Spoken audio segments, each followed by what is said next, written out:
بسم اللہ الرحمن الرحیم۔ السلام علیکم ورحمۃ اللہ وبرکاتہ۔ موت کے بعد جاری رہنے والی نیکیاں۔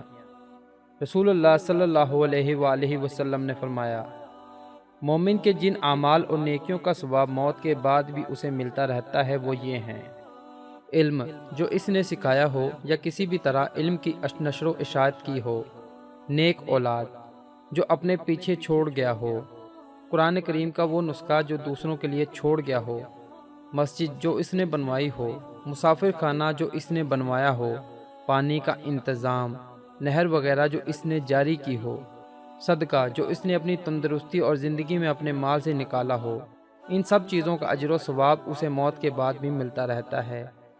سنن ابن ماجہ حدیث نمبر 242۔ آپ دوستوں سے گزارش ہے کہ اس ویڈیو کو زیادہ سے زیادہ شیئر کریں تاکہ یہ پیغام دوسرے لوگوں تک بھی پہنچ جائے۔ اللہ پاک ہم سب کو اپنے حفظ و ایمان میں رکھے۔ اللہ حافظ۔